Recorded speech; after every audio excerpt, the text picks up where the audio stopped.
अस्सलाम वालेकुम dear students, हमारा आज का टॉपिक है डॉट प्रोडक्ट लेक्चर नंबर 2।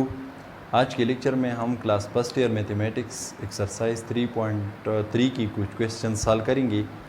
हमारा आज का पहला क्वेश्चन है find the angle between the vectors a is equal to i minus J plus k and b is equal to minus i plus j plus 2k।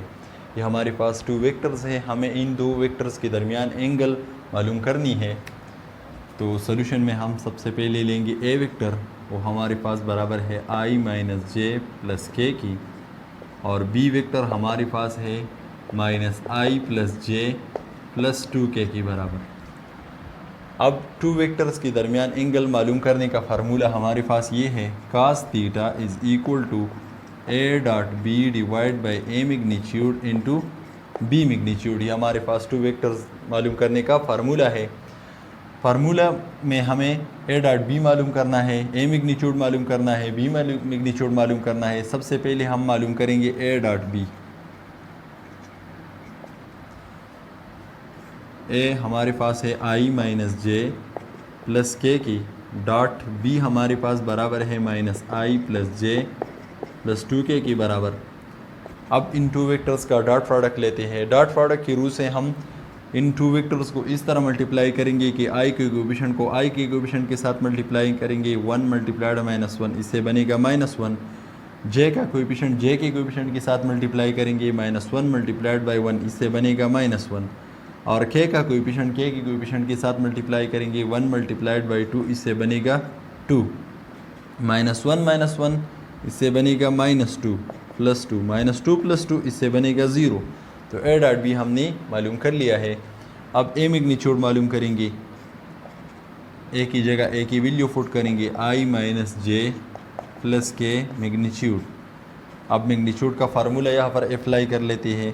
Formula हमारे पास ये है कि आई के कोएफिशिएंट का स्क्वायर लेंगे हम, जे के कोएफिशिएंट का स्क्वायर लेंगे और के के कोएफिशिएंट का स्क्वायर लेंगे, whole under the root. This is equal to 1 square 1 के बराबर है, -1 स्क्वायर 1 के बराबर है, और 1 स्क्वायर 1 के बराबर है, होल अंडर द रूट। इससे बनेगा 3 अंडर द रूट। हमने यहाँ पर ए मैग्नीट्यूड भी मालूम कर लिया है। अब बी मैग्नीट्यूड मालूम करेंगे। बी की जगह बी की वैल्यू पुट करेंगे, -i plus j plus 2k magnitude. I के कोएफिशिएंट का स्क्वायर लेंगे, -1 स्क्वायर, जे के कोएफिशिएंट का स्क्वायर लेंगे 1 स्क्वायर, और के कोएफिशिएंट का स्क्वायर लेंगे 2 square, whole under the root. -1 square ये 1 के बराबर है, 1 स्क्वायर ये भी 1 के बराबर है, और 2 स्क्वायर 4 के बराबर है, अंडर द रूट। इससे बनेगा 6 under the root.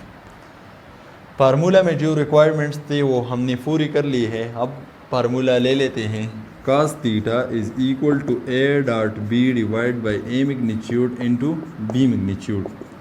A dot B हमारे पास बराबर है 0 के, डिवाइड बाई ए मैग्नीट्यूड हमारे पास है 3 अंडर द रूट के बराबर, और बी मैग्नीट्यूड है 6 अंडर द रूट के बराबर। 0 डिवाइड बाई एनीथिंग, इससे बनेगा 0।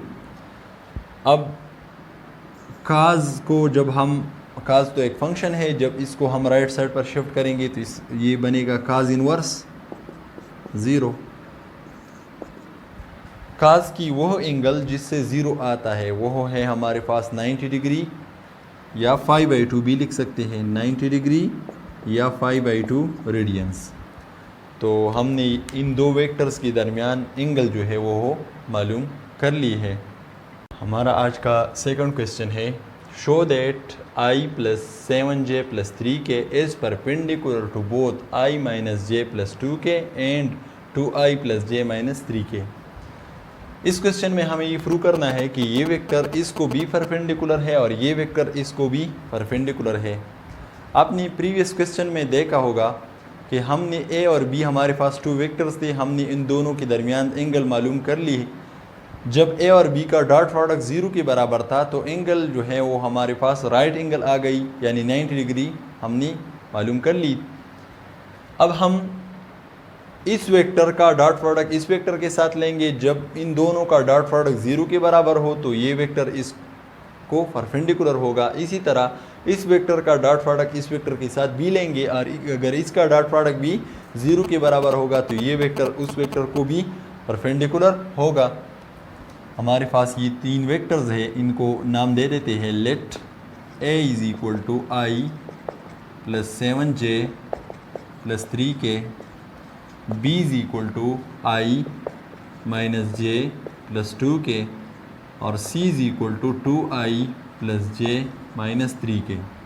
हमें ये प्रूव करना है कि a is perpendicular to b and a is perpendicular to c. सबसे पहले हम लेंगे ए और बी का डॉट प्रोडक्ट। ये हमारे पास है i plus 7j plus 3k, dot B हमारे पास है i minus J plus 2k के बराबर। अब इन दोनों वेक्टर्स का डॉट प्रोडक्ट ले लेते हैं। i की कोएफिशिएंट को i के कोएफिशिएंट के साथ मल्टीप्लाई करेंगे, इससे बनेगा 1। j का कोएफिशिएंट 7 है यहाँ पर और यहाँ पर -1 है, 7 मल्टीप्लाइड -1 इससे बनेगा -7। k का कोएफिशिएंट यहाँ पर 3 है और यहाँ पर 2 है, 3 मल्टीप्लाइड बाई 2 इससे बनेगा 6। 1 प्लस 6 इससे बनेगा 7, 7 माइनस 7 इससे बनेगा 0। ए डॉट बी हमारे पास 0 के बराबर है, तो इसका मतलब ये है so a is perpendicular to b. A b को क्या है? परपेंडिकुलर है। अब हमें ये प्रूव करना है कि ए इज़ परपेंडिकुलर टू सी। इसके लिए हम ए डॉट सी मालूम करेंगे। ये हमारे पास है i plus 7j plus 3k, dot c vector हमारे पास है 2i plus j minus 3k के बराबर। अब इन दोनों का डॉट प्रोडक्ट ले लेते हैं। i का कोएफिशिएंट यहाँ पर 1 है और यहाँ पर 2 है, 1 मल्टीप्लाइड बाई 2 इससे बनेगा 2। j का कोएफिशिएंट यहाँ पर 7 है और यहाँ पर 1 है, 7 मल्टीप्लाइड बाई 1 इससे बनेगा 7। k का कोएफिशिएंट यहाँ पर 3 है और यहाँ पर -3 है, 3 मल्टीप्लाइड -3 इससे बनेगा -9। 2 प्लस 7 इससे बनेगा 9 और -9, 9 माइनस 9 0। तो ए और सी का डॉट प्रोडक्ट भी 0 के बराबर है। तो इसका मतलब ये है कि ए इज़ परपेंडिकुलर टू सी, यानी ए और सी भी एक दूसरे को परपेंडिकुलर है। इसी तरह की और questions class first year mathematics exercise 3.3 में मौजूद है। आप उन क्वेश्चंस को सॉल्व करें। शुक्रिया।